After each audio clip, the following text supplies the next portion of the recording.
12, 13, 15 और ये 19। कितने पैसे हैं तुम्हारे पास? 19। तुम्हारे?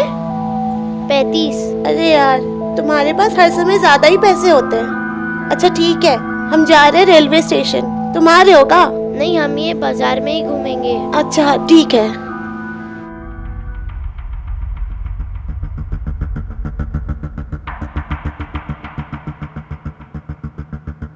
अच्छा से खाओ तुम लोग, भूख लगा होगा ना तुम लोगों को। और कुछ लोगे?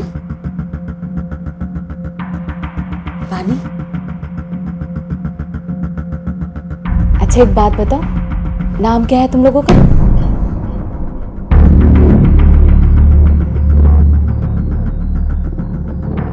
दिश। और तुम्हारा? दिपेश। और तुम्हारी मम्मी का क्या नाम है? सरिता मिश्रा। अच्छा एक बात और, रहते कहाँ हो तुम लोग? करोल बाग, दिल्ली में। अरे वाह, तुम लोगों को तो सब कुछ पता है। Very good. श्याम जी जी। ये बच्चा लोगों को ले जाइए, इनका कपड़ा उपड़ा बदलवाइए, ख्याल रखिए इनका। कल ये लोग अपनी मम्मी के पास जाएंगे। आओ बेटा, मेरे साथ आओ। आओ आओ। गफूर मियाँ, क्या है ये? क्या हो गया आपकी काबिलियत को? हाँ, ये कैसा ट्रेनिंग दिए हैं आप लोग?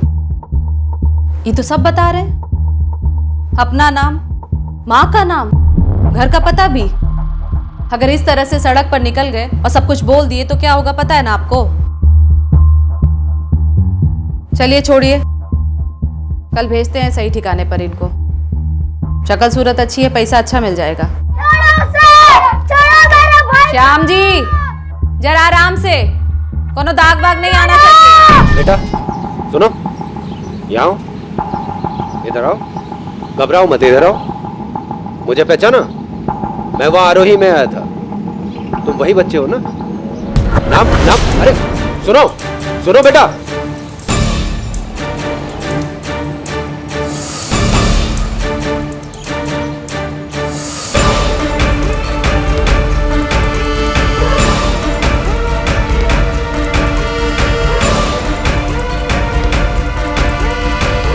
पता नहीं कहाँ चला गया। सर ये तो उसी का डब्बा है। थाने चलते हैं, चलो। क्या करें मैडम, को पुलिस का बड़ा लफड़ा चल रहा है। वही तो क्या। अरे अरे अरे अरे, कहाँ भागे जा रहे हो? हाँ क्या हुआ? वो हमसे सवाल पूछा था, हम वहां से भाग गए। कौन? वही जो कल पुलिस के साथ आया था।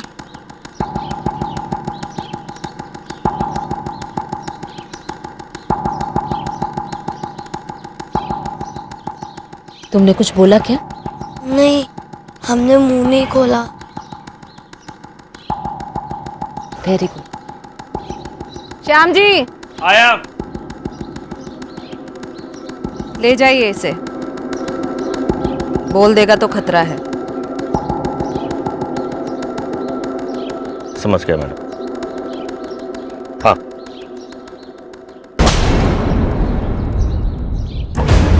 उस बच्चे ने बंसी देवी को सब कुछ बता दिया। उसे क्या पता था कि वो उसका साथ दे रहा है जो उसके जैसे प्यारे और मासूम बच्चों को बेचने का धंधा करती है। बंसी देवी के लिए उसका एनजीओ एक नकाब था, एक मुखौटा था। वो बच्चों के दिल में ऐसा खौफ पैदा कर देती थी कि अगर बच्चे कभी कुछ बोलना भी चाहें तो डर के मारे बोल नहीं पाते थे। बंसी देवी ने दिपेश का भी कुछ ऐसा ही हाल किया था। अब सिर्फ उसके आंसू ही उसका दर्द बयां कर सकते थे। और उधर भीख मांगते हुए बच्चे को देखने के बाद पुलिस को एक आशा की किरण नजर आई, और पुलिस इस मौके को किसी भी हालत में नहीं खोना चाहती थी।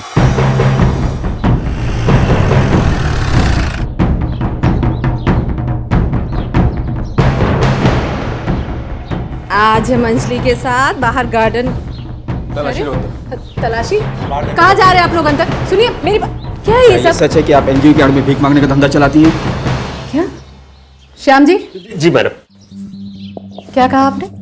ये बच्चा लोग आपको भीख मांगने वाले लगते हैं? हाँ? कल एक बच्चा देखा था मैंने यहाँ पर खाना खाते हुए। वही बच्चा सड़क के किनारे भीख मांग रहा था। पूछताछ की तो भाग गया। वो बच्चा कहाँ है? सर वो बच्चा बाहर नहीं मिला और बाकी बच्चे भी कुछ बोल नहीं रहे। अच्छा, अंदर कुछ भी नहीं है। मिल गया? तुम छुपाने की जितनी भी कोशिश कर लो, सच्चाई का पता तो हम लगा के ही रहेंगे। आप पता लगाइए, हम फोन लगाते हैं।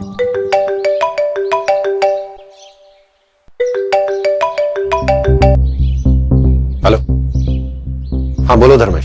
सर वो दोनों पकड़े गए जिनका स्केच बनवाया था। जी सर, उनके साथ एक लेडी भी है। सर पटना स्टेशन में चोरी का सामान बेच रहे थे। हमारे इन्फॉर्मर ने पहचान लिया सर। उनसे ये पता लगा है कि वो दोनों बच्चे किसी गफूर को बेचे गए, सिर्फ 3 लाख रुपए में सर।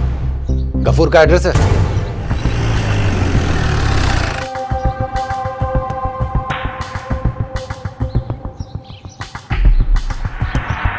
नहीं साहब, हम लोग बच्चों से भीख नहीं मंगवाते और ना ही बच्चे किडनैप करते। हम तो बच्चे खरीदते हैं और उन्हें आगे भेज देते।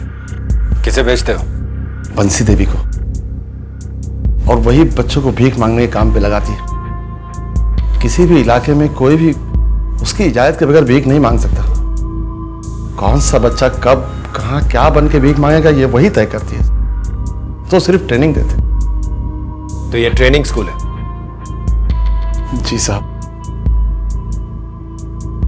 तो फिर अपने खुद के बच्चे को कब से ट्रेन कर रहे हो?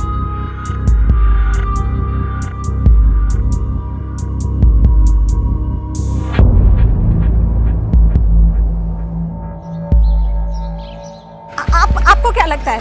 हमको बात तो करने दीजिए किसी से। अरे तुम्हारी पहुंच की बात नहीं कर रहा हूं मैं। जो पूछा जा रहा है उसका सीधे सीधे जवाब दो। बताओ बच्चे कहाँ? नहीं जानते। नहीं जानती? इसकी तब तक खातिर करो जब तक इसे सब याद ना आ जाए। आरा में है दोनों। आरा में क्या कर रहे हैं बच्चे? वहां से गया ले जाएंगे। जी सर। धर्मेश, बच्चों को आरा भेजा जा रहा है और वहां से ट्रेन से गया ले जाएंगे। कौन सी ट्रेन से सर? किस ट्रेन से? ये हमको नहीं पता होता। ये वही लोग तय करते हैं कि कौन सा ट्रेन से लेकर जाएंगे। बता रहे हैं। बच्चा लोगों का ट्रैफिकिंग का कॉन्ट्रैक्ट हम जिनको देते हैं वो दिल्ली में है। पिकअप से लेकर गया में हमारे कांटेक्ट तक पहुंचाने का काम वही लोग करते हैं। सुना तुमने धर्मेश? हमारे पास इतना टाइम नहीं है कि हम दिल्ली पुलिस को कांटेक्ट करें या उनसे इंफॉर्मेशन दें। सब हमें ही करना होगा। तुम कहाँ हो इस वक्त? सर मैं पटना से मुगलसराय जा रहा हूँ, लेकिन मैं आरा उतर जाऊंगा। ओके। जो बच्चे कभी अपने घर के लाडले हुआ करते थे, अपहरण के बाद उन्हें भिखारी बना दिया जाता है या वाराणसी, आगरा और गया जैसे शहरों में भेज दिया जाता है ताकि उन्हें देह व्यापार या अंग व्यापार के लिए बेचा जा सके। कुछ बच्चों को तो ऊंट रेस में जॉकी बनाकर शामिल किया जाता है, जहां अक्सर उनकी मौत हो जाती है। एक तरफ इनके माँ बाप इन्हें तलाश करते रहते हैं और दूसरी तरफ ये बच्चे नर्क जैसी जिंदगी जी रहे होते हैं। इसी तरह से करीब 15-20 बच्चों को गया भेजा जा रहा था।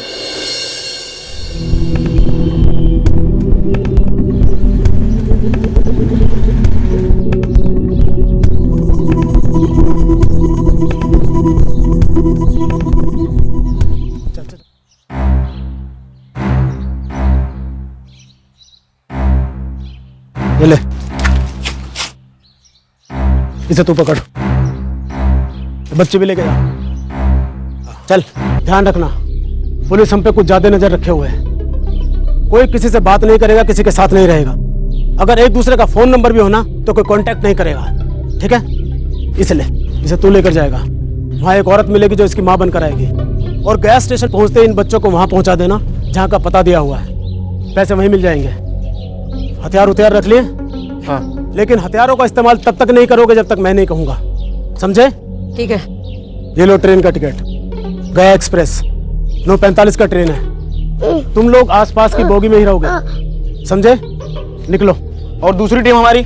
बात नहीं करनी है, कहा ना? चलो। हाँ चलो निकलो।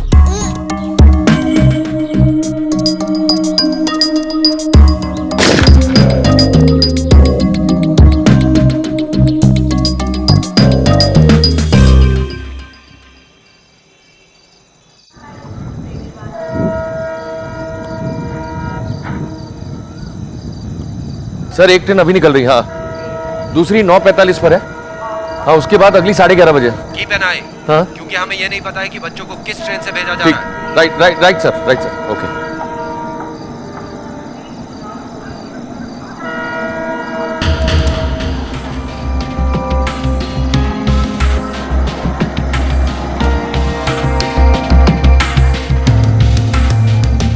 अरे भाई ये क्या कर रहे हो? बच्चा किसका है? हमारा है। माँ किधर है इसकी? अरे आप हो कौन? पुलिस। गया जा रहे हैं हम लोग, वही है इसकी माँ। सॉरी। आरा से गया जाने वाली 4 ट्रेन्स थी जो आरा से रात को चलती हैं, लेकिन बच्चों को किस ट्रेन में ले जाया जा रहा है इसकी भनक तक नहीं थी पुलिस के पास। सच तो यह है कि ये भी यकीन से नहीं कह सकते थे कि सारे बच्चे एक ही ट्रेन से जा रहे थे। रेलवे पुलिस की समझ में आ गया था कि वो प्लेटफॉर्म पर आम लोगों से पूछताछ करके बच्चों को नहीं ढूंढ पाएंगे, बल्कि हो सकता है कि इससे चिंता का माहौल बन जाए। और तब जीआरपी ने सीसीटीवी के जरिए प्लेटफॉर्म पर नजर रखना शुरू किया। ये कैमरे को जूम करो।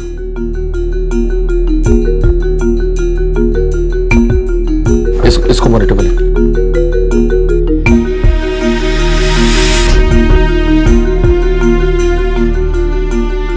रामा भैया तो आए नहीं अभी तक, क्या करें अब? हमें यहाँ से अलग अलग हो जाना चाहिए अब। यहाँ से जाऊं? हाँ ठीक है, तुम निकलो। चलो और सुनो, मैं अगर इधर से जाता हूँ तो तुम मेरे पीछे पीछे आके ना सीधा चले जाना वहां से। और तुम इधर से निकल जाना, है ना? ललिता को भी, वो तो निकल गई इधर से। सही किया। सुन, तू यहीं से जाएगा। हाँ ठीक है। और तू इसके साथ निकल। पकड़ इसको।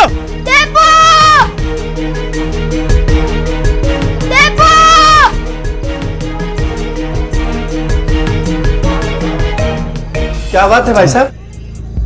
कुछ बोला ना तो तेरे भाई की जान ले लूंगा। क्या बात है भाई साहब? कुछ नहीं, वो बच्चा है ना, आइसक्रीम खाने की जिद कर रहा था। क्यों बेटा? हाँ?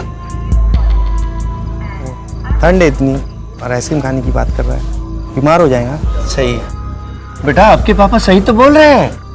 ये ठंडी में आप आइसक्रीम खाएंगे तो बीमार तो हो जाएंगे ना। मत खाइए सर्दी में आइसक्रीम। हाँ, जाइए पापा के साथ जाइए, मत खाइए, जिद मत करिए।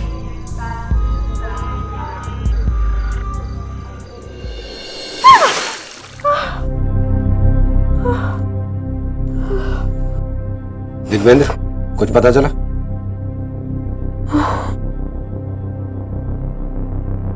देखो, ये तुम्हारा आखिरी चांस है। अभी भी वक्त है, सब कुछ सच सच बता दो।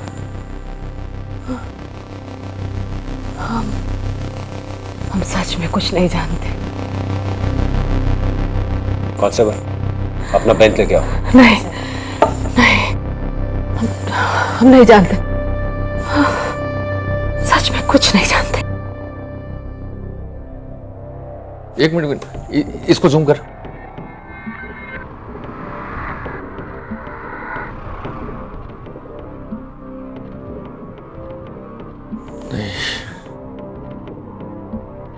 नहीं जाने दो उसको, नजर रखो उस पर।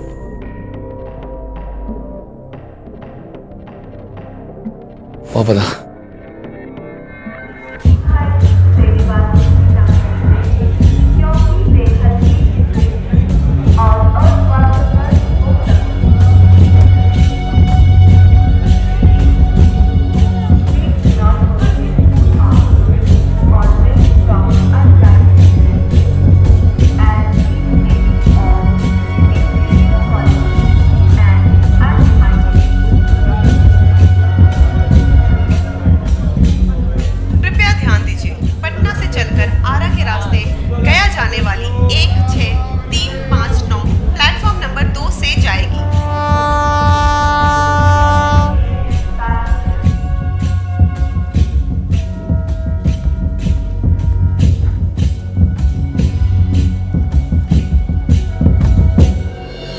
दीपेश के आंसू भी सूख चुके थे और उसकी आंखों से उम्मीद की रोशनी भी बुझ सी गई थी। जब तक उसका भाई उसके साथ था, उसमें हिम्मत थी। और यही इन लोगों का तरीका होता है कि बच्चों की ऐसी हालत कर दो कि वो किसी के सामने कुछ भी बोलने से पहले डरे।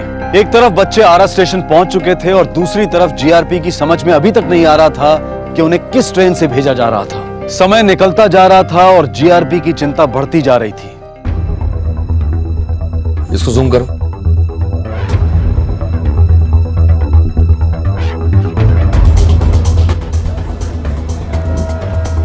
Hello sir. हाँ मैं सर 4 नंबर प्लेटफॉर्म पे हूँ। एक बच्चा है ऑरेंज टी शर्ट में, एक आदमी और औरत के साथ जा रहे हैं S4 डब्बे के सामने। नजर रखो उस पर। Right sir.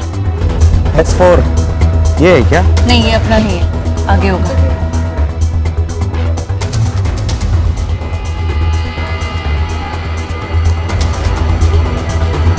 प्यास लगी है। चल जल्दी वरना पानी चाहिए। हाँ हाँ बेटा, चल पानी की बोतल देना। सारे कैमरे चल रहे हैं? जी सारे कैमरे चल रहे हैं। इसको करो।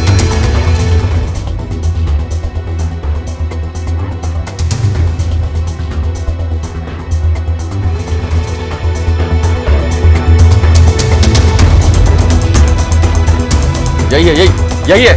रोको इसको, देखना शोर नहीं होना चाहिए। तुम उनका पीछा करो, छोड़ना मत उन्हें।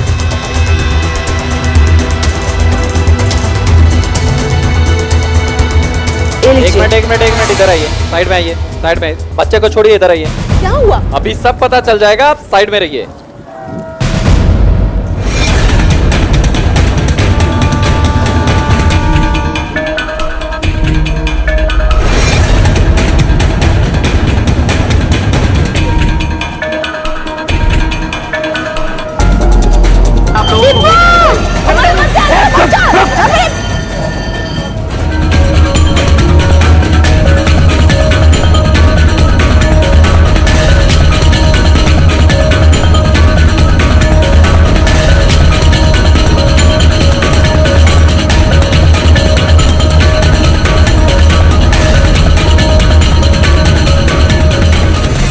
पुलिस के पास कोई रास्ता नहीं रह गया था। या तो वो ट्रेन को जाने देते और गया पुलिस को खबर करके इंतजार करते कि सब वहां पर पकड़े जाएं, और या वो चलती ट्रेन में चढ़ने का रिस्क उठाते।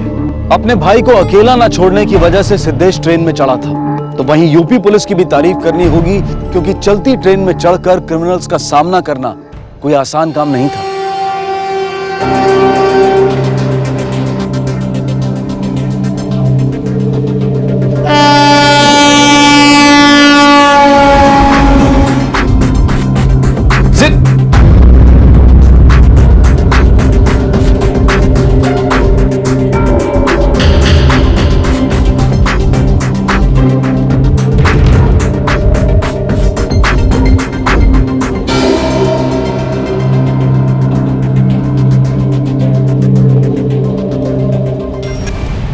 हाँ सर, हाँ सर, वो बच्चा मिल गया है, मेरे पास ही है सर। हाँ एक मिनट सर।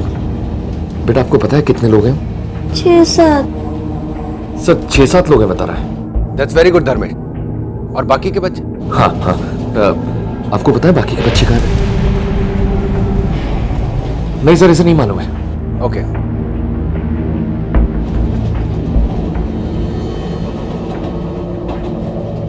एक काम कर, हाँ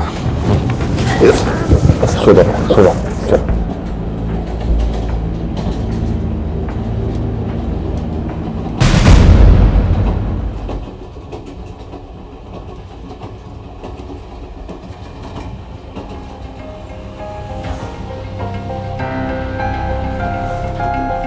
जा बेटा, आजा बेटा।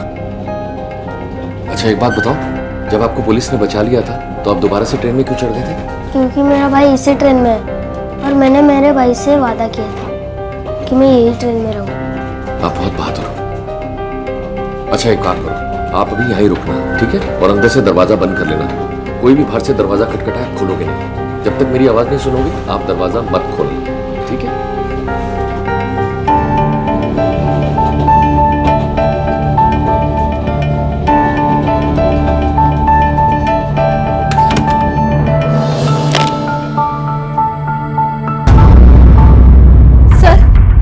मेरे बच्चे कहाँ हैं? जी आप हिम्मत रखिए, आपके बच्चे मिल जाएंगे।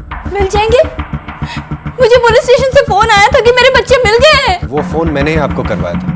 कहाँ है मेरे बच्चे? देखिए आपका एक बच्चा मिल गया है और हमारी हिफाजत में है। और दूसरे की हम तलाश कर। क्या मैं उनसे बात कर सकती हूँ प्लीज? ठीक है, मैं आपकी उससे बात कराने की कोशिश करूँ।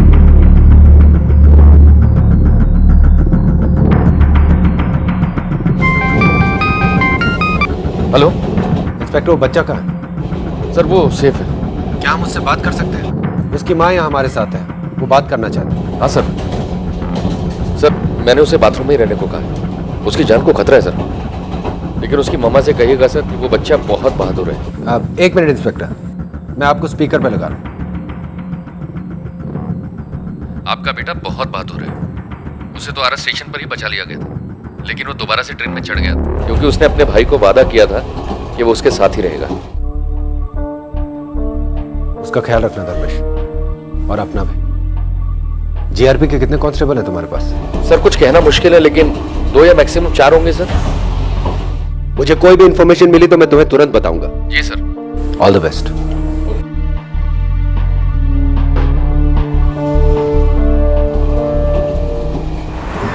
और जो सिन्हा वाली बात तुम कर रही थी, और वो जो सिन्हा जी की बेटी की शादी है, तो जरा उनके बारे में मुझे सोचना है। अरे भाई साहब, आप खड़े क्यों हैं? बैठ जाइए ना।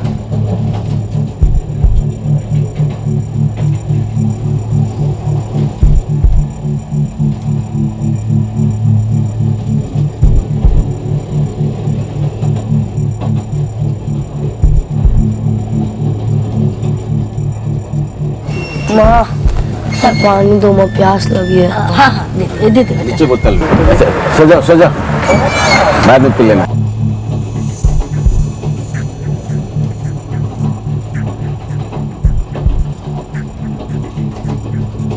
ए, चुप, अभी दवाई दी, ठीक हो जाएगा। सो जाओ चुपचाप। सर, हमें क्या पुलिस और जीआरपी को इन्फॉर्म कर देना चाहिए कि ट्रेन के वहां पहुंचते ही ट्रेन को घेर लें? नहीं, बदमाशों के पास हथियार हो सकते हैं और ये एक हॉस्टेज सिचुएशन बन सकती है। हम इतने सारे बच्चों और पैसेंजर्स की जान खतरे में नहीं डाल सकते। मगर सर, हम हाथ पे हाथ रख के बैठे भी तो नहीं रह सकते। I know. ये तो अच्छा है कि ट्रेन में इंस्पेक्टर धर्मेश है। अगर वो सारे बच्चों और क्रिमिनल्स को आइडेंटिफाई कर सकते हैं, तब हम गया में कोई एक्शन ले सकते हैं। मगर सर, वो तो अकेले नहीं, उनके साथ जीआरपी के 3 या 4 कांस्टेबल्स भी हैं। गया पुलिस और जीआरपी को इन्फॉर्म करना, लेकिन उनसे कहो कि स्टैंड बाय पे रहे, और जब तक हम ना कहे कोई एक्शन ना। Okay sir. ओए चने, चने वाला चने, गर्मा गर्म चने देना बोलो ना।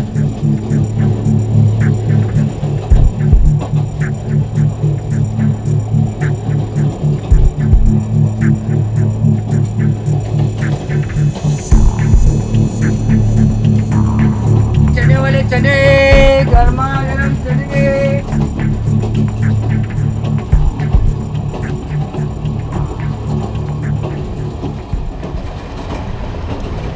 हेलो।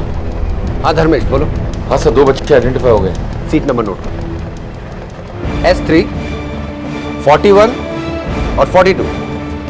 ठीक है, गया की टीम को इन्फॉर्म करो।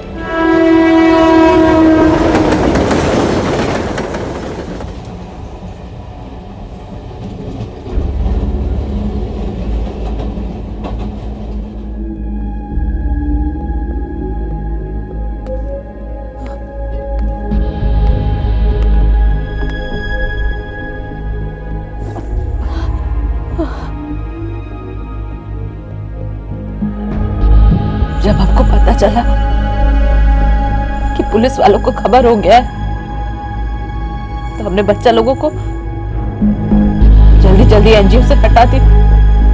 वो सब्जी वाली गाड़ी में लाद के उनको स्टेशन पहुंचा दिया गया।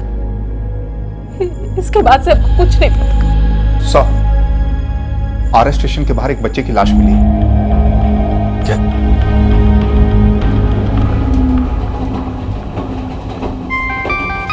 Yes sir. इंस्पेक्टर, बच्चों को बक्सर से आरा सब्जी वाले टेम्पो में लाया गया था और आरा स्टेशन के बाहर एक बच्चे की लाश मिली। अब ये तो नहीं पता कि वो लाश उन्हीं बच्चों में से किसी की है, लेकिन अगर है तो बच्चे काफी डरे हुए होंगे। So be careful. I understand. Okay.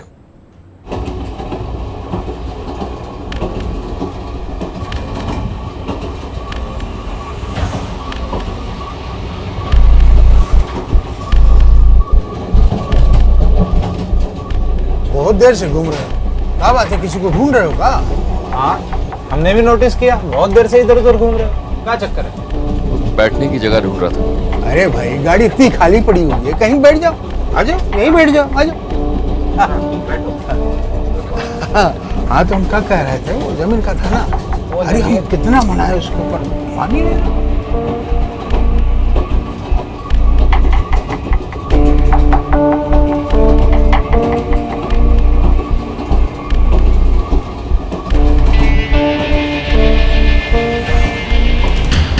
Inspector, बच्चों को बक्सर से आ रहा सब्जी वाले टेम्पो में लाया गया था।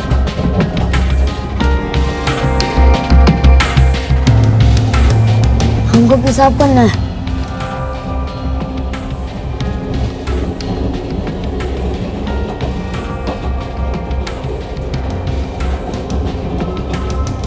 देखो बेटा, डरो मत, मैं जो पूछ रहा हूँ सच सच बताना, हम आपकी मदद करने आए।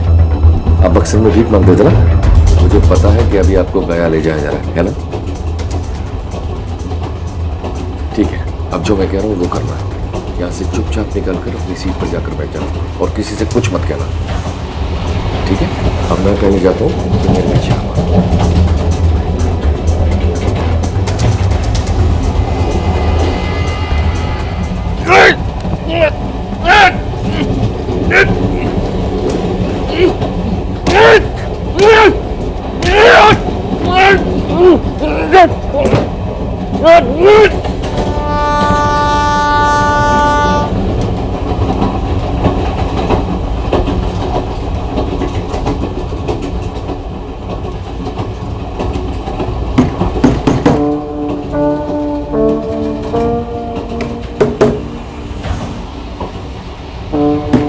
भाई कौन घुसा आयो? निकलो फटाफट। पता नहीं का खा लेते हैं, कितना खा लेते हैं, बैठ जाते हैं घुस के। दोनों बारात रात में से आए का? अरे निकलो भाई।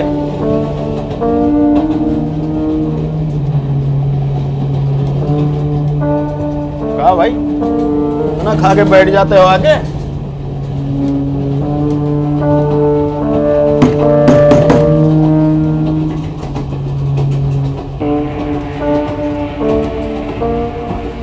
बेटा दरवाजा खोल, मैं हूं।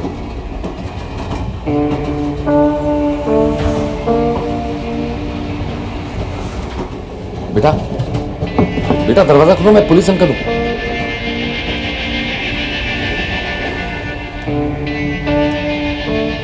आया, इतना क्यों घबरा हुआ है तू? हाँ?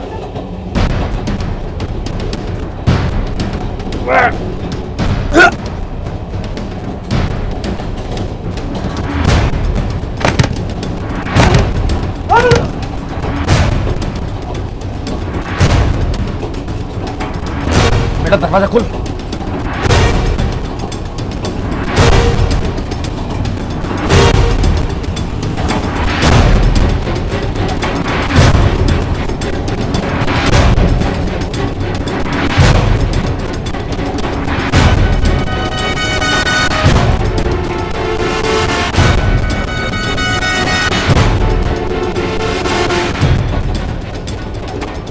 ए, क्या हो रहा है यहाँ पे? क्या हो रहा है?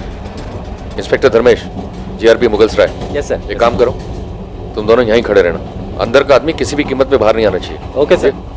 चलो।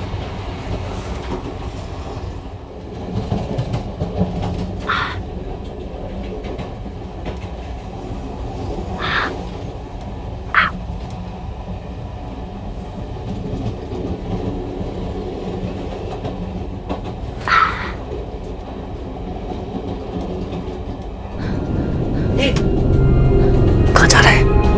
बाथरूम जाना है। चुपचाप सो जा, 15 मिनट में स्टेशन आने वाला है, तब कर लेना। छोड़। अरे बहन जी करवा लाइए ना, कहीं ऊपर से कर दिया तो बारिश हम पे हो जाएगी। अरे बहन जी कहिए तो हम लेकर के चले जाए। हाँ हाँ।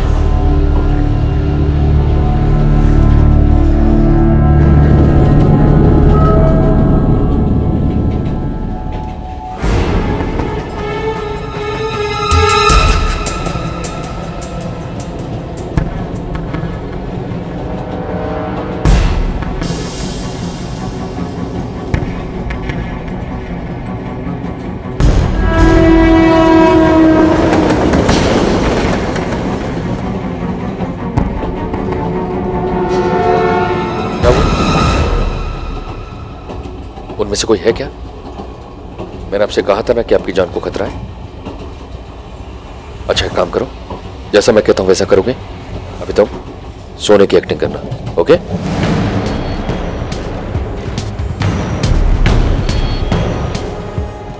भाई साहब जरा बच्चे की तबीयत ठीक नहीं है, क्या मैं यहाँ थोड़ी देर सुला सकता हूँ?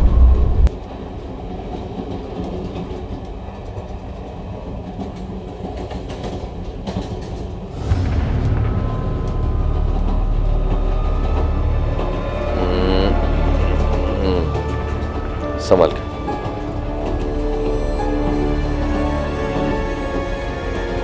सोने की एक्टिंग करना जब तक मैं वापस नहीं आ जाता हूं।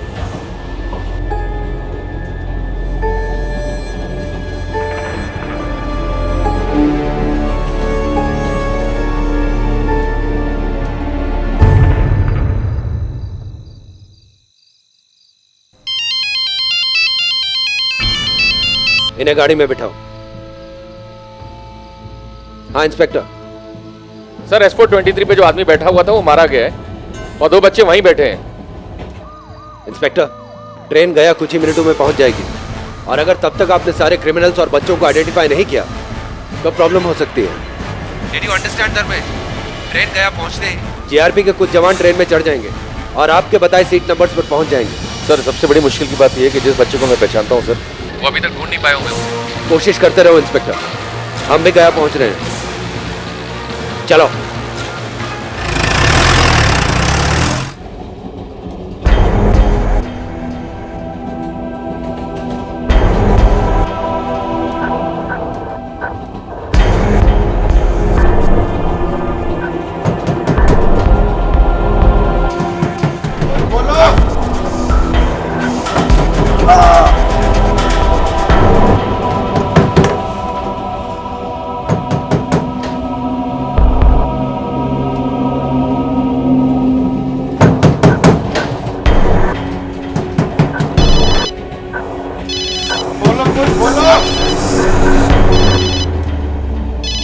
क्या हुआ रे?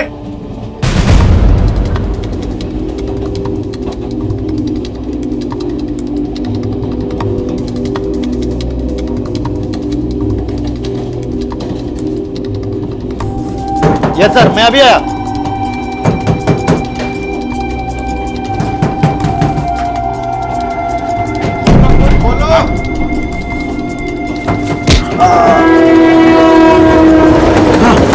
अरे यार तू, अच्छा वो तू आ गया। मुझे ललिता ने फोन किया था। हाँ, उसका फोन आया था मेरे पास। सारी उसने रिंग सुनी होगी।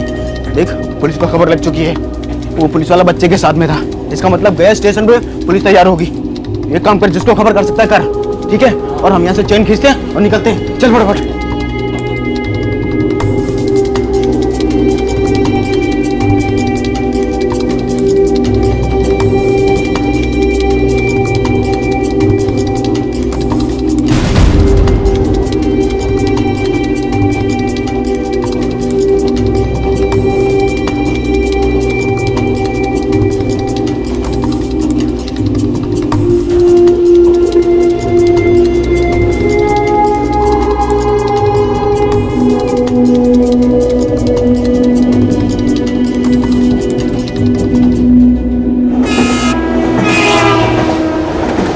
S4 35, 36 and 45 sir. अब सिर्फ 5 मिनट का वक्त है। सर 3 बच्चों का अभी पता नहीं चल पाया है, बट आई एम श्योर उनको पुलिस की भनक लग गई है सर। सर अगले स्टेशन गया में ये कुछ ना कुछ जरूर करने की कोशिश करेंगे। Like chain pulling. Yes sir. सब गड़बड़ तू हरामी अंकल की वजह से हुआ। अरे एक तो है ना हमारे पास, हमारे ख्याल से अगले आउटर के सिग्नल से पहले चेन खींचकर ट्रेन रोक देते हैं। रामा, कुछ गड़बड़ हुई ना तो हम गाड़ी के नीचे ही फेंक देंगे। हाँ तो फेंक देंगे ना। चलो चलो जाओ, चेन खींच लो, चलो। इस नंबर से खींच। अरे खींच रहा, लेकिन गाड़ी रुक नहीं रही है। जा, दूसरे डब्बे में जा, यहाँ मैं खींचता हूँ।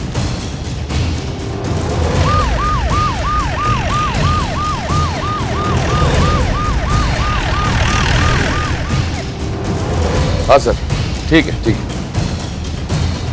ये क्या कर रहा है? क्या कर रहा है?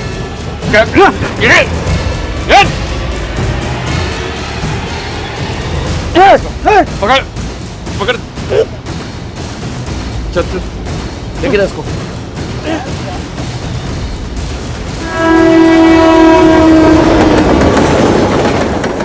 ट्रेन क्यों नहीं रुक रही है? भैया क्या करेगा?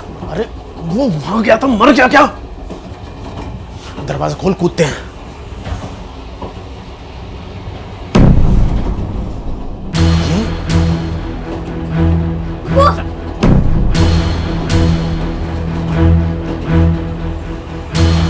अभी अभी ये पता चला है कि उनका मेन आदमी S3 सीट नंबर 72 में है। दिल्ली में पकड़े गए लोगों ने ये इन्फॉर्मेशन दी है।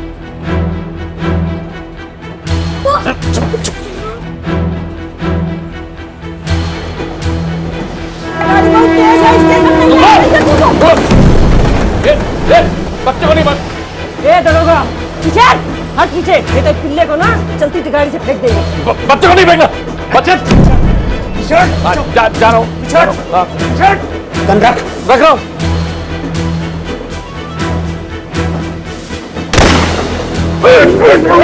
छोड़ इधर इसको लेके जा, लेके जा।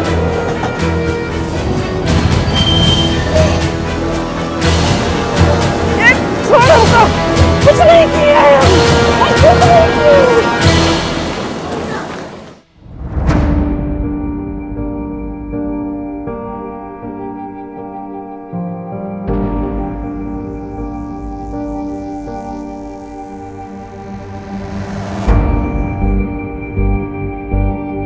डॉक्टर को बुला जल्दी, डॉक्टर को बुला जल्दी।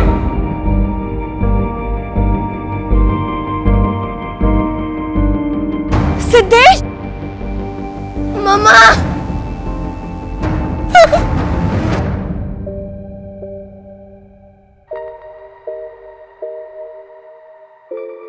सिद्धेश, मेरा बच्चा।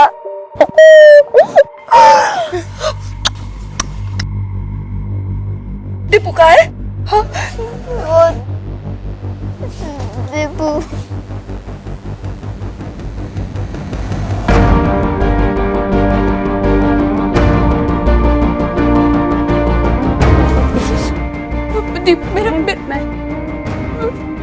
मेरा पास एम्बुलेंस मंगाओ।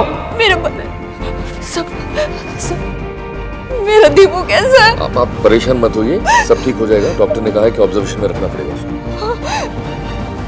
भैया,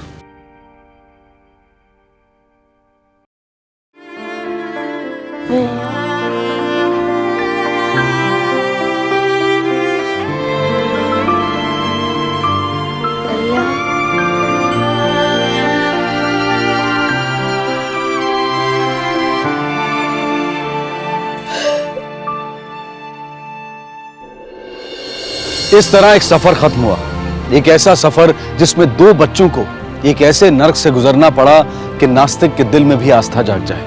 2013-2014 के आंकड़ों के हिसाब से उस साल लगभग 66,000 बच्चे लापता हुए।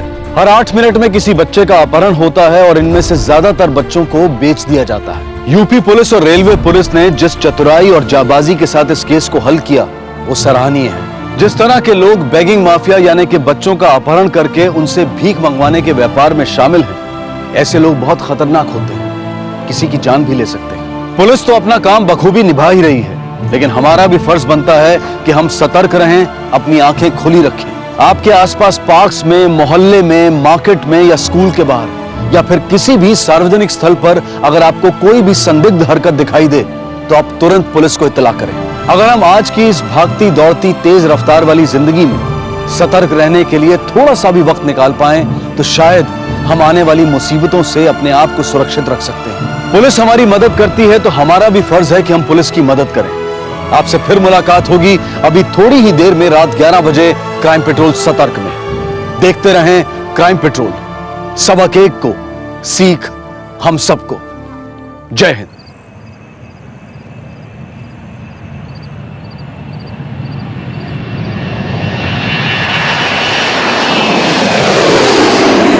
Flight AL 467, please rise to and maintain a height of 700 feet.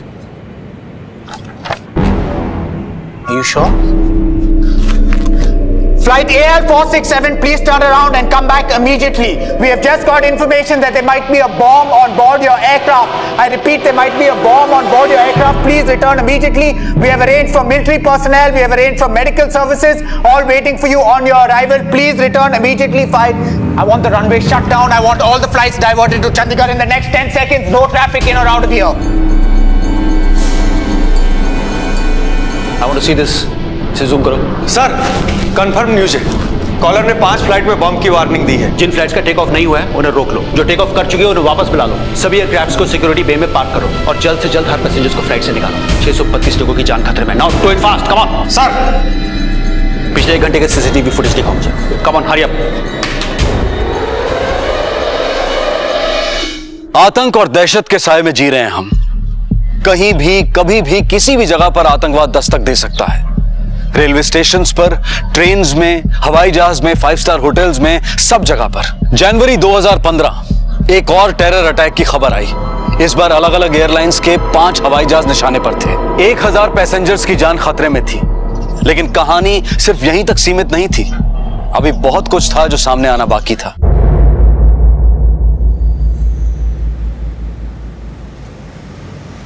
रिया बेटा, फास्ट, जल्दी जल्दी जल्दी जल्दी ब्रेकफास्ट करो बेटा, लेट हो जाएगा। चलो चलो चलो। नहीं ना पापा। अरे क्या रोज का नाटक है बेटा, चलो जल्दी से खत्म करो।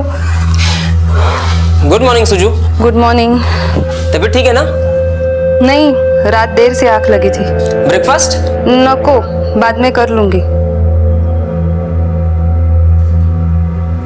क्या हुआ सुजू?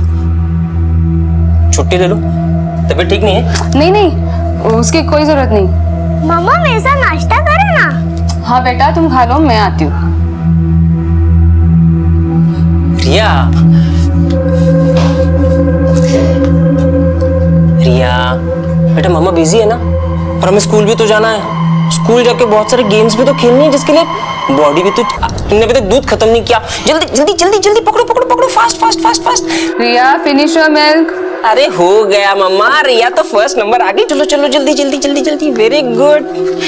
सुजाता, तुम भी तैयार हो जाना। हाँ, आधे घंटे में तुम्हारे स्टूडेंट्स आते ही होंगे। हाँ हाँ, बाय बाय बाय बाय। चलो चलो बाय बाय। चलो चलो चलो जल्दी जल्दी जल्दी, लेट हो जाएगा।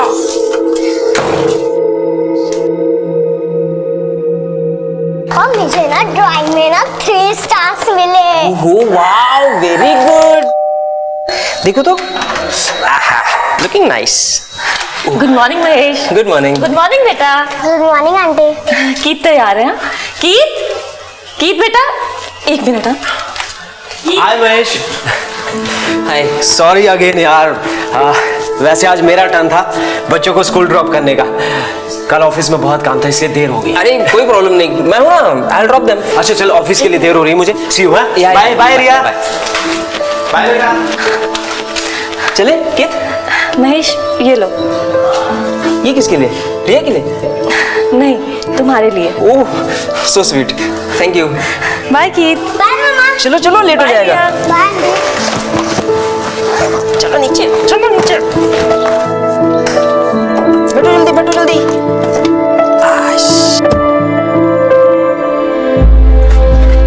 पापा will drop you school in 10 minutes, okay?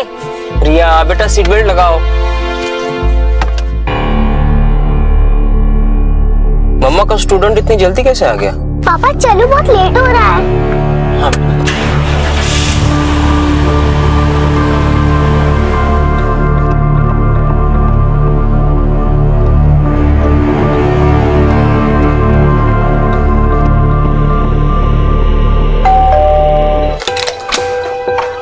Good morning Mahesh. Good morning. Good morning uncle. Good morning बेटा। अरे रिया चलो बेटा जल्दी, मोनिका आंटी भी आ गई। एक मिनट पापा, मैं नोटबुक ढूंढ रही हूँ। महेश, शाम को तुम फ्री हो? हाँ, क्यों? वो तुम्हें कुछ दिखाना था। क्या? मुझे एक अजीब सी मेल आई है किसी पास्टर की। उसमें लिखा था कि वो मेरी लाइफ के बारे में सब कुछ जानता है, इनसाइड आउट सब कुछ।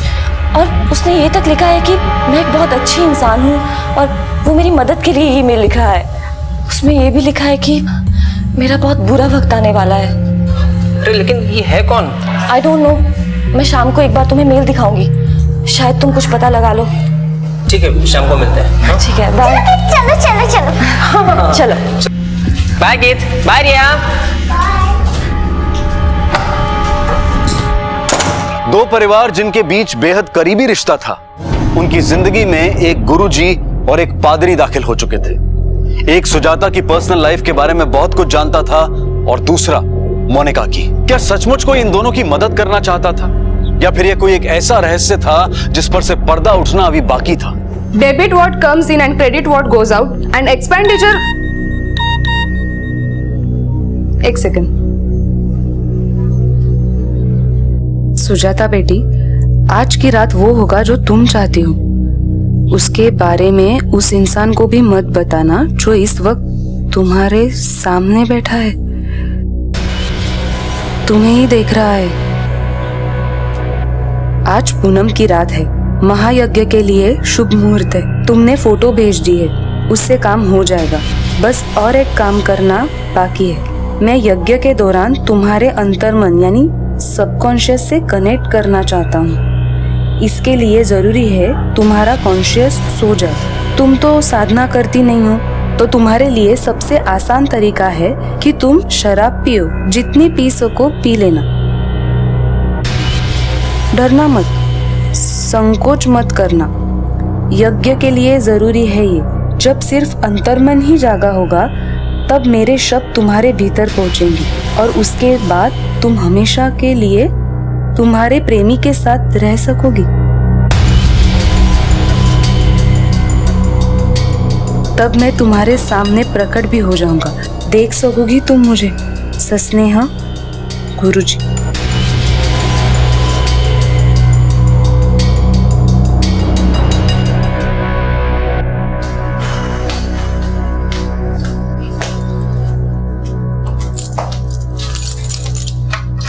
इस हसीन रात को रंगीन करता हुआ एक और गाना सुनिए, जिसे सुन के आप नाचने पर मजबूर हो जाएंगे। ओनली रेडियो चैंपियन पर। दिन की शुरुआत एक रोमांटिक गीत के साथ नहीं हुई थी, बल्कि घर में एक लाश पड़ी हुई थी और महेश अपने आप को कोस रहा था कि उसने पिछली रात को अपनी पत्नी को शराब पीने से रोका क्यों नहीं। रात के किस पहर में मौत दाखिल हुई और कैसे?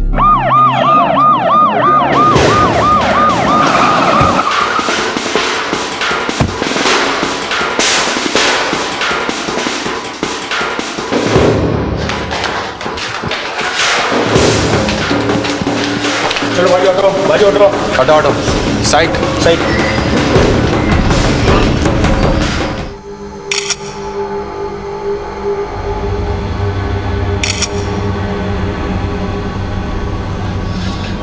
पूरे घर की तलाशी लो। महेश, महेश संभालो अपने आप को। बी ए मैन यार। मोनिका, महेश के लिए थोड़ा पानी ले आओ। महेश, अपने इमोशंस को कंट्रोल करो। अब जो होना था सो हो गया।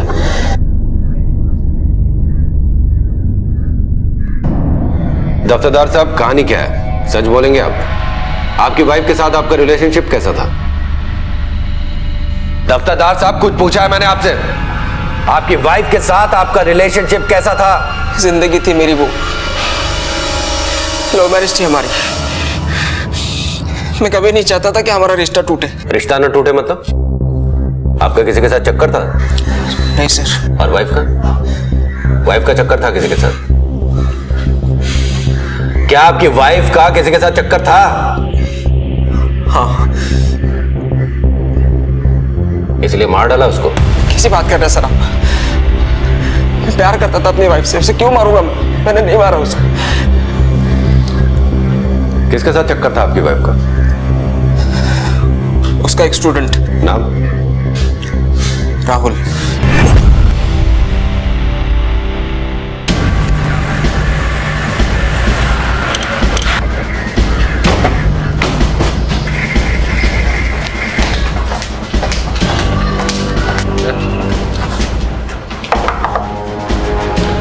राहुल। सर। चल। लेकिन कहाँ सर? पकड़ इसको। मैंने कुछ नहीं किया सर, मेरी बात तो सुनिए।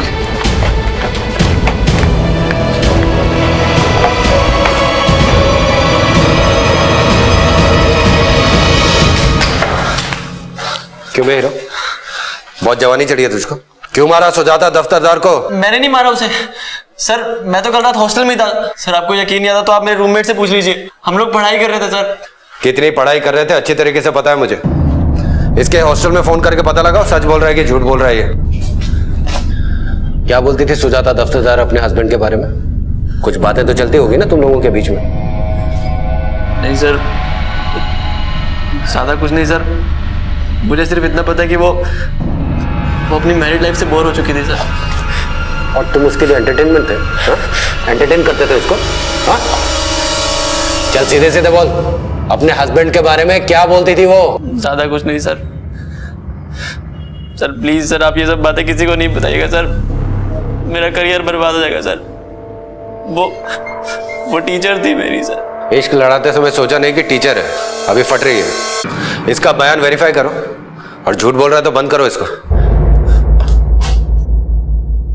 सर प्लीज सर, आप ये सब बातें किसी को नहीं बताइएगा सर, मेरा करियर बर्बाद हो जाएगा सर। वो टीचर थी मेरी सर। इश्क लड़ाते समय सोचा नहीं कि टीचर है, अभी फट रही है। इसका बयान वेरीफाई करो, और झूठ बोल रहा है तो बंद करो इसको।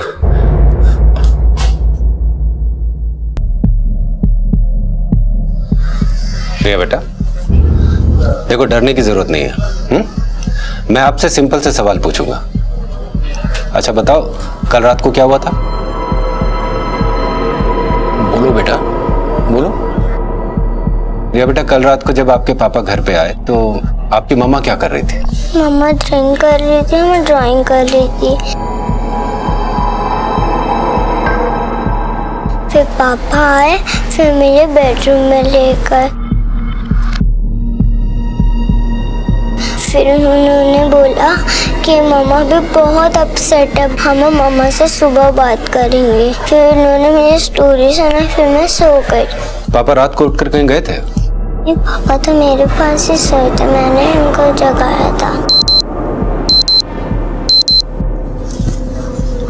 पापा, पापा। सुबह उठकर जब आपके पापा ने आपकी मम्मा को उस हाल में देखा तो क्या किया? नाना जी को और डॉक्टर अंकल को बुला लिया। डैडी जल्दी घर पे आइए डैडी। डॉक्टर साहब। थैंक यू बेटा।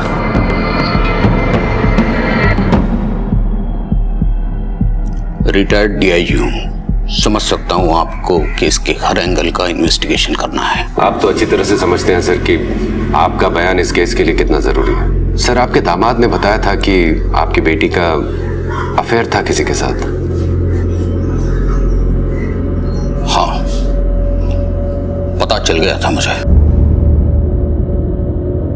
महेश तो छुपा रहा था, लेकिन एक दिन मुझे पता चल गया। मैं अपने बेटी से मिलने गया था। इतनी बड़ी बात तुमने मुझसे छुपाई महेश? डैडी भी हस्बैंड वाइफ के बीच की हर एक बात तो मैं आपसे डिस्कस नहीं कर सकता ना। आने दो उसे घर। बाप के हाथ का थप्पड़ नहीं खाया उसने बरसों से। नहीं डैडी, आप ऐसा कुछ भी नहीं करेंगे डैडी, चीजें बिगड़ जाएंगी। लेकिन महेश। डैडी शर्म तो मुझे भी आती है, गुस्सा भी आता है, लेकिन रिया को देख के चुप हो जाता हूँ। 40 साल पुलिस में था, क्या क्या नहीं देखा। तरह तरह के केसेस देखे मैंने, लेकिन कभी ये नहीं सोचा था कि अपनी ही बेटी के अफेयर के बारे में सुनना पड़ेगा। महेश, तुम डिवोर्स दे दो सुजाता को। नहीं डैडी, मैं ऐसा नहीं कर सकता। उसको सबक भी तो मिलना चाहिए। रिया का क्या होगा? डैडी, रिया को जितनी मेरी जरूरत है उतनी उसकी माँ की भी। डैडी, सुजाता बहक गई है, एक ना एक दिन उसे अपनी गलती का एहसास होगा, और मैं उसी दिन का इंतजार कर रहा हूँ।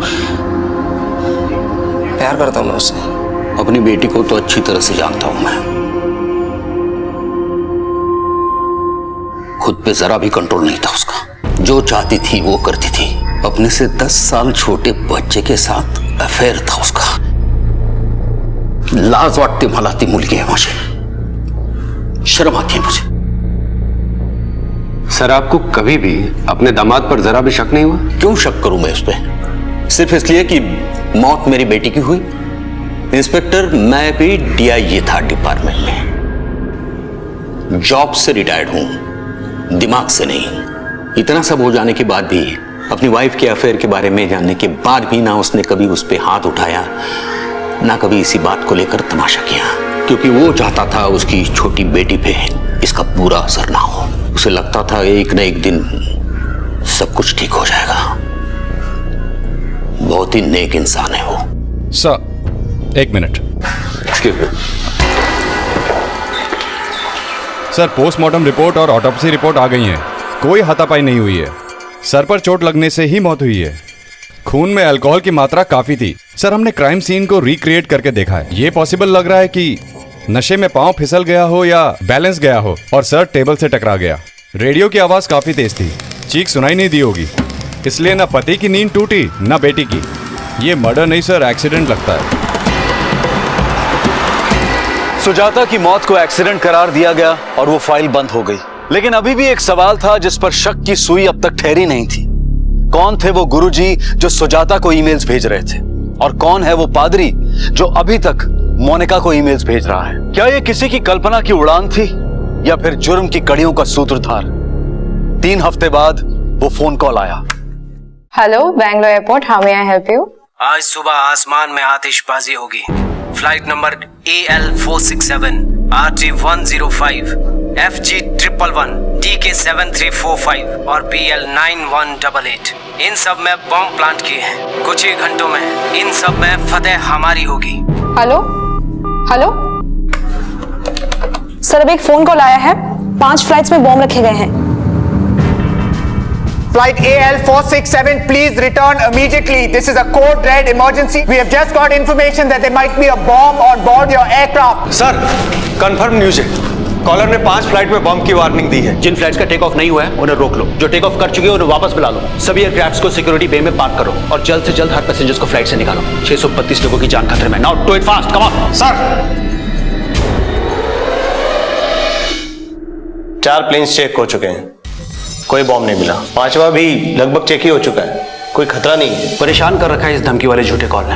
5 घंटे हो गए, 3 करोड़ रुपए का नुकसान हो चुका है। कहीं से भी कोई रैंडमली कॉल करता है और लगा देता है हम सबको काम पर। ब्लडी होक्स कॉलर्स, ऐसे लोगों को तो सजा होनी चाहिए। हमारे पास कॉलर का नंबर है। He is from Pune. आज शाम से पहले हम उसे गिरफ्तार कर लेंगे ताकि दूसरा कोई ऐसी हरकत ना कर सके। Do it fast. Bengaluru crown bank से फोन आया था। जिस नंबर से दिल्ली और बेंगलुरु एयरपोर्ट पर होक्स कॉल किया गया है वो नंबर पुणे का है। हमें उस नंबर को जल्द से जल्द ट्रैक करना है। सर, फोन ट्रैक हो गया सर। फोन ट्रैक हो गया सर। एड्रेस विद्या विहार का और नंबर किसी नील डिसूजा का नाम से है सर। नील डिसूजा? हाँ सर, ये देखिए नंबर भी एक्टिव है। ये नंबर अभी भी एक्टिव है और मूव कर रहा है। हमें अभी फौरन यहाँ पर रेड करनी है। ये नील डिसूजा बचना नहीं चाहिए। Come on. सचिन। हाँ सर। ये विद्या विहार वही सोसाइटी है ना जहाँ कुछ टाइम पहले वो सुजाता दफ्तरदार नाम की एक औरत की डेथ हुई थी? हाँ सर, उसके नीचे वाले फ्लोर पे ही वो रहती थी।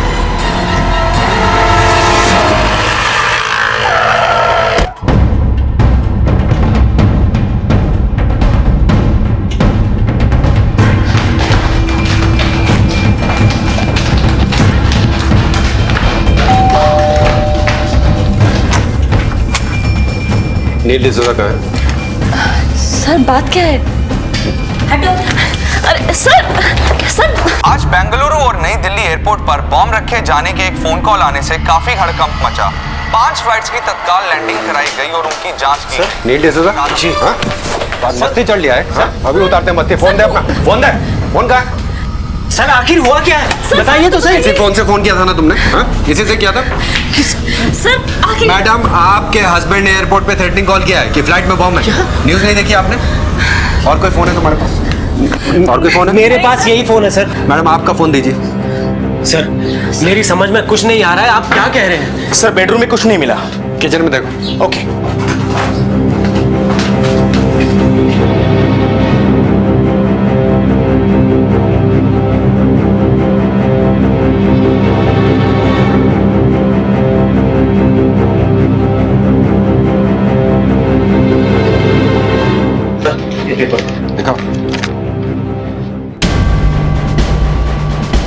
ये तो उन्हीं फ्लाइट्स के नंबर है जिन्हें उड़ाने की धमकी दी गई। सर, ये सब क्या है? मुझे कुछ नहीं मालूम। सर, और कोई फोन नहीं मिला।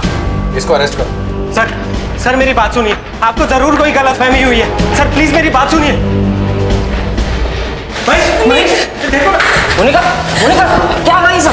देखो ना, ये लोग नील को अरेस्ट करके ले जा रहे हैं। अरे लेकिन क्यों? पता नहीं क्या थ्रेटनिंग कॉल की बात कर रहे हैं। Threatening call? मुझे पुलिस स्टेशन जाना है, चलो। मोनिका डोंट वरी, मैं चलता हूँ तुम्हारे साथ। चलो चलो चलो चलो, आजा। चलो।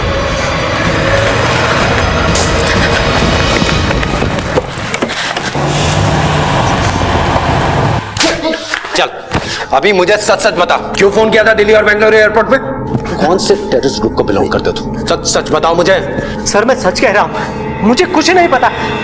आप कौन सी थ्रेट कॉल्स की बात कर रहे हैं? कौन सा फोन?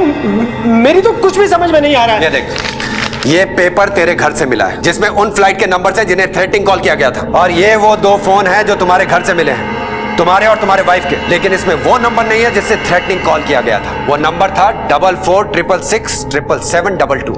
वो नंबर कहाँ है और वो सिम कार्ड कहाँ है? कौन सा फोन, कौन सा सिम कार्ड? मेरा और मेरी वाइफ का फोन तो आप ले चुके हैं। मैं किसी फोन के बारे में कुछ नहीं जानता। टाइम वेस्ट मत करना। सर ये देखिए। क्या है ये?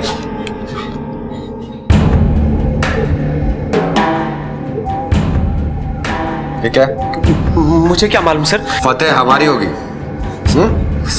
उस कॉलर ने भी यही कहा था। ये लैपटॉप किसका? लैपटॉप मेरा है, लेकिन ये सब कैसे? एक बात बताओ, तुम नील डिसूजा हो या आमिर अली? क्या नाम है तुम्हारा? असलियत क्या है तुम्हारी? ये क्या बात कर रहे हैं सर आप? मैं नील डिसूजा हूं। मैं किसी आमिर अली को नहीं जानता। ये फेसबुक अकाउंट तुम्हारे ईमेल आईडी से जुड़ा है। क्या? लेकिन ये इसमें ये सब क्या हो रहा है? ये ऐसे नहीं बोलेगा। इसको चेंबर में लेकर जाओ और इसके सारे टांके खोलो। सर तब बोलेगा ये। लेकर जाओ उसको। अगले 8 घंटे तक नील डिसूजा की पूछताछ चलती रही। उसका लैपटॉप, ईमेल, फोन सब चेक किए गए, लेकिन नील का एक ही जवाब था कि ना तो उसने वो झूठे कॉल्स किए थे और ना ही वो आमिर अली वाला पेज तैयार किया था। नील का ऑफिस बैकग्राउंड भी चेक किया गया, लेकिन पुलिस को उसके खिलाफ कोई भी सबूत नहीं मिला। क्या इस बेहद उलझी हुई कहानी में किसी ने नील को कठपुतली बनाया था, या फिर इस मासूम चेहरे के पीछे वाकई कोई आतंकवादी छुपा था? मुझे कुछ समझ में नहीं आ रहा है। Why this is happening to me? Monica don't worry, अगर नील ने कुछ किया ही नहीं है तो पुलिस भी कुछ नहीं कर पाएगी। और तुम चिंता मत करो, मैं हूं तुम्हारे साथ। मुझे उस पास्टर की ईमेल को नजरअंदाज नहीं करना चाहिए था। उन्होंने लिखा था कि मेरी लाइफ में ऐसा कुछ होने वाला है। नील की वजह से मैं किसी बड़ी मुसीबत में फंसूंगी। उन्होंने तो ये तक लिखा था कि ये नील वो नील है ही नहीं जिसे मैं जानती थी, ये कोई और ही है।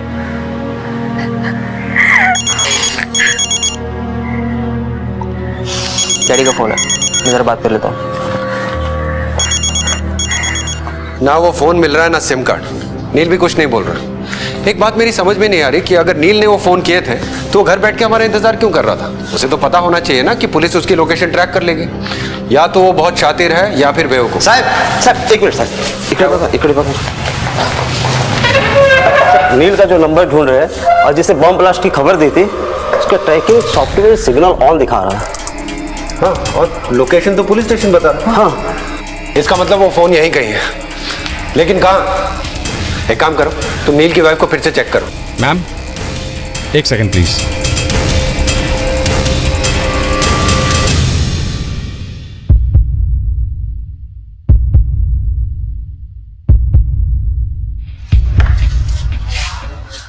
Ma'am you can go.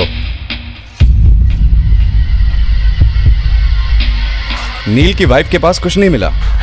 Daddy से बात हो गई कि तो रिया हमारे घर पर ही है। मोनिका अब क्या हुआ? मुझे कुछ समझ नहीं आ रहा महेश, ये सब हो क्या रहा है? तुम्हें पता है, they even searched me। ये कौन सी मुसीबत आ गई है मेरे सिर पे? ऐसे रोने से क्या होगा? कुछ नहीं होगा, तुम्हारी तबीयत खराब हो जाएगी और कुछ नहीं। तुमने कुछ खाया भी नहीं है। मैं तुम्हारे लिए कुछ खाने के लिए लेकर आऊं? तुम रुको, मैं कुछ लेकर आता हूं। सर ये देखिए, ये फोन तो पुलिस स्टेशन के बाहर जा रहा है।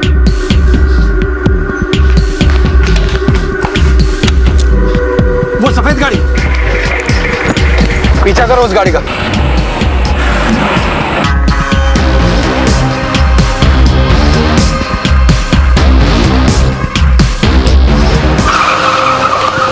तलाशी लो इसके। बाहर आओ। फोन कहाँ है? क्या सर? कौन सा फोन सर? सर फोन नहीं है। कहाँ है वो फोन? सर कौन सा फोन? वही फोन जिससे बॉम्ब ब्लास्ट की धमकी दी गई। कहाँ है वो फोन? सर कौन? मैं अभी पता चल जाएगा।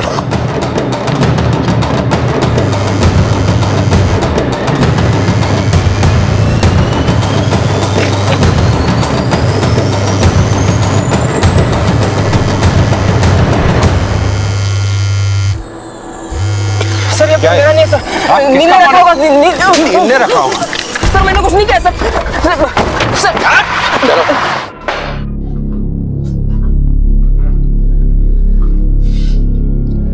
नील इतना बेवकूफ भी नहीं है कि फर्जी कॉल करके अपने घर पे जाकर बैठकर पुलिस का इंतजार करे।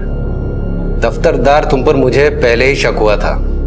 जब तुम्हारी बीवी की मौत हुई थी उस समय तो तुम्हारे खिलाफ कोई सबूत नहीं मिला, लेकिन अभी मेरे अंदर का पुलिस वाला बोल रहा है कि सबके पीछे तुम्हारी साजिश है। क्यों फंसाया तुमने नील को? देखिए आप मुझे फंसा रहे हैं। आज तो तुम गए हो दफ्तरदार, उस फोन को अपने पास रख। कौन सा फोन? वो फोन नील ने रखा होगा मेरी गाड़ी में। देखो दफ्तरदार, अभी मुझे सब सच सच बोल दो, वरना थोड़ी देर में तुम्हारी सारी कुंडली मेरे पास आने वाली है और फिर मुझे सच नहीं बोला तो अपने तरीके से बुलाऊंगा। ये लो, आ गई तुम्हारी कुंडली छपके। आईटी प्रोफेशनल हो तुम, और अभी 6 महीने पहले ही तुम नील की बिल्डिंग में रहने आए थे। तुम और मोनिका स्कूल और कॉलेज में साथ साथ पढ़े हो। सर, ये आर्मी रैली वाला मेल भी इसमें है। नील के और मोनिका के सारे मेल डिटेल्स इसमें हैं। अब तो मेरे ख्याल से थप्पड़ मारने की भी जरूरत नहीं पड़ेगी। तुमने ही फंसाया ना नील को? मैंने फंसाया नील को। कैसे? उनके घर की एक चाबी हमारे घर में रहती थी। Hello, Bangalore airport, how may I help you? फतेह हमारी होगी। आज सुबह आसमान में आतिशबाजी होगी। Flight number AL467, RT105, FG111, DK7345, BL9188, इन सब में बॉम्ब प्लान किया है। कुछ ही देर में आतिशबाजी होगी।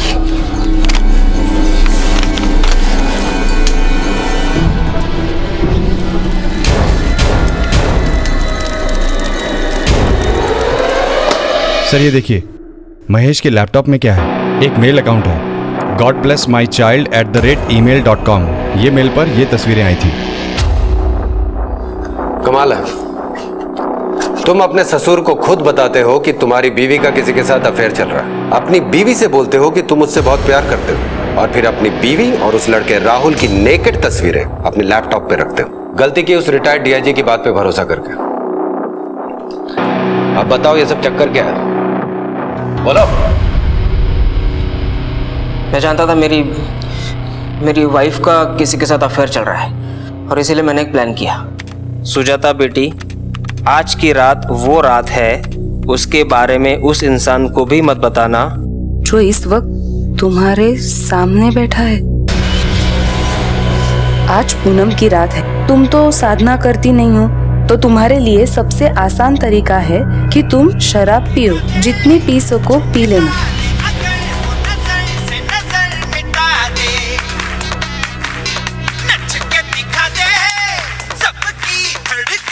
महायज्ञ शुरू होने में अभी 15 मिनट बाकी हैं। और एक ड्रिंक ले सकती हो तुम। तुम कैसे जानते हो महायज्ञ के बारे में? गुरुजी ने मुझे भी ईमेल्स किए थे, उनमें तुम्हारी एक तस्वीर भी थी तुम्हारे स्टूडेंट के साथ। बस कपड़े नहीं थे दोनों के बदन पे।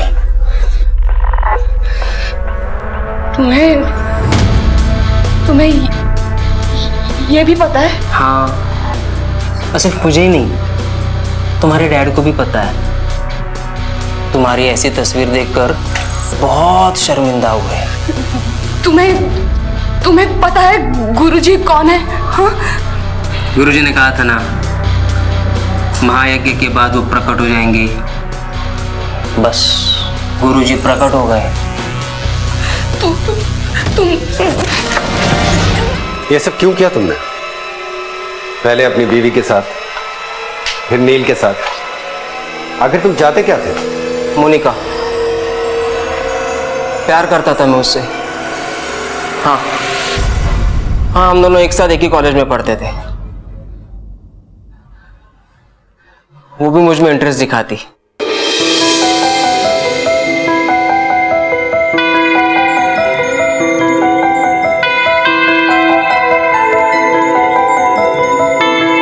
लेकिन फिर हम दोनों अलग हो गए। उसकी भी शादी हो गई, मेरी भी शादी हो गई। मुझे लगा मैं उसे भूल जाऊंगा, लेकिन नहीं भुला पाया। लेकिन एक दिन अचानक मुझे वो फेसबुक पे दिखी और जैसे भूचाल आ गया। एक दिन अचानक मुझे वो फेसबुक पे दिखी।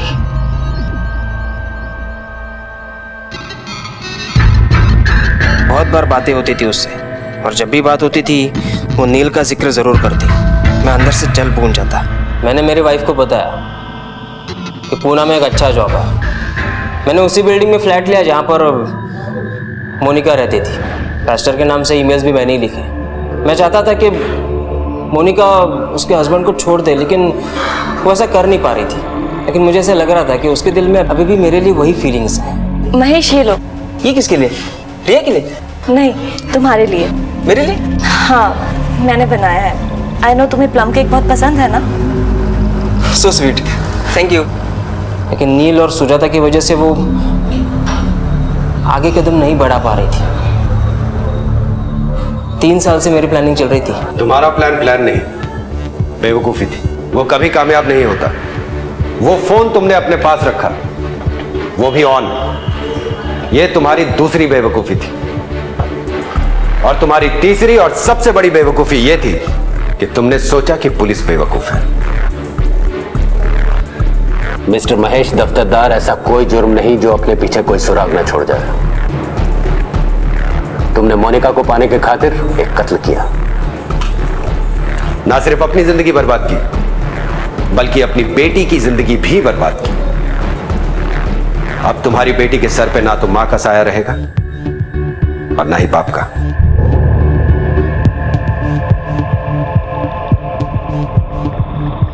इस कहानी का अंत यूं नहीं होना था।